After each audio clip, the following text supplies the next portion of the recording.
ಸರಗೂರು ಆನೆಯ ದಾಳಿಯಿಂದ ವ್ಯಕ್ತಿಯೊಬ್ಬರು ಗಾಯಗೊಂಡಿರುವ ಘಟನೆ ಸರಗೂರು ತಾಲೂಕಿನ ಮಾದಪುರ ಗ್ರಾಮದಲ್ಲಿ ಗುರುವಾರ ಮುಂಜಾನೆ ಸುಮಾರು 5 ಗಂಟೆಯ ವೇಳೆಗೆ ನಡೆದಿದೆ. ಮಾದಪುರ ಗ್ರಾಮದ ಪುಟ್ಟಸ್ವಾಮಿ ಎಂಬುವರ ಪುತ್ರ ಚಂದ್ರ ಎಂಬುವರು ಆನೆಯ ದಾಳಿಗೆ ಒಳಗಾದವರು.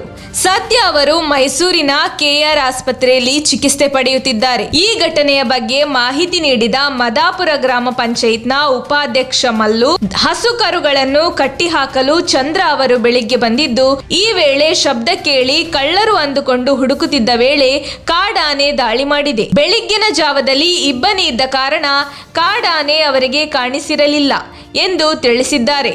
ಚಂದ್ರು ಅವರ ಭುಜ, ಕೈ ಹಾಗೂ ತಲೆಗೆ ಗಾಯವಾಗಿದ್ದು, ಸದ್ಯ ಮೈಸೂರಿನ ಕೆಆರ್ ಆಸ್ಪತ್ರೆಯಲ್ಲಿ ಅವರಿಗೆ ಚಿಕಿತ್ಸೆ ಮುಂದುವರಿಸಲಾಗಿದೆ ಎಂದು ಮಲ್ಲು ತಿಳಿಸಿದರು.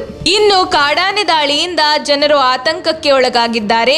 ತಕ್ಷಣವೇ ಆನೆಯನ್ನು ಇಲ್ಲಿಂದ ಸ್ಥಳಾಂತರಿಸಬೇಕು. ಈ ಮೂಲಕ ಮುಂದೆ ಆಗಬಹುದಾದ ಅನಾಹುತಗಳನ್ನು ತಪ್ಪಿಸಬೇಕು ಎಂದು ಅವರು ಇದೇ ವೇಳೆ ಒತ್ತಾಯಿಸಿದರು. ಇವತ್ತು ಬೆಳಗಿನ ನಸುಕಿನಲ್ಲಿ 4:45 ಗಂಟೆ ಅಷ್ಟೊತ್ತು ಸಂದರ್ಭದಲ್ಲಿ ಇಲ್ಲಿ ಪುಟ್ಟಸ್ವಾಮಿ ಅವ್ರ ಮಗ ಚಂದ್ರು ಅವರು ಏನು ಬೆಳಗಿನ ಜಾವ ದನಕರುಗಳನ್ನ ಕಟ್ಟಾಕಕ್ಕೆ ಬಂದರು. ಆ ಸಂದರ್ಭದಲ್ಲಿ 2 ಆನೆಗಳು ಕಾಣಿಸ್ಕೊಂಡಿದೆ. ಅದು ಸ್ಪಷ್ಟವಾಗಿ ಕಾಣದೇ ಇರೋ ಕಾರಣ ಅವರು ಯಾರೋ ಕಳ್ಳರಿರಬೇಕು ಅಂತೇಳಿ ಹಿಂಬಾಲಿಸವ್ರೆ. ಆ ಸಂದರ್ಭದಲ್ಲಿ ಆನೆ ದಾಳಿಗೊಳಗಾಗಿ ಕೈ ಫ್ರ್ಯಾಕ್ಚರ್ ಆಗಿದೆ ಮತ್ತು ತಲೆಗೆ ಬಲವಾದ ಪೆಟ್ಟು ಬಿದ್ದಿದೆ.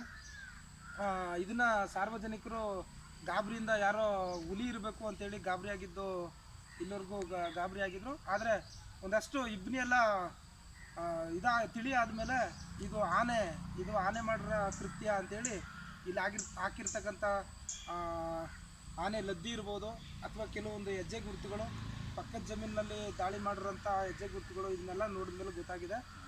ಕೂಡಲೇ ಸಂಬಂಧಪಟ್ಟ ಇಲಾಖೆಯವರು ಜಾಗೃತರಾಗಿ ಸಾರ್ವಜನಿಕರಿಗೆ ತೊಂದರೆ ಆಗದೇ ಇರೋ ರೀತಿ ಕ್ರಮ ವಹಿಸಬೇಕು.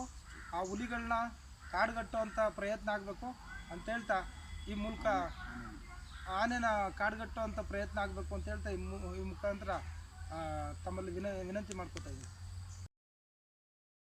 ನಮ್ಮ ತುಮಕೂರು ಮಾಧ್ಯಮದ ವಿಶೇಷ ಸುದ್ದಿಗಳನ್ನು ನಿರಂತರವಾಗಿ ಪಡೆದುಕೊಳ್ಳಲು ಚಾನೆಲ್ ಅನ್ನು ಸಬ್ಸ್ಕ್ರೈಬ್ ಮಾಡಿ. ಕ್ಷಣ ಕ್ಷಣದ ಸುದ್ದಿಗಳಿಗಾಗಿ www.nammattumakuru.com ಗೆ ಭೇಟಿ ನೀಡಿ.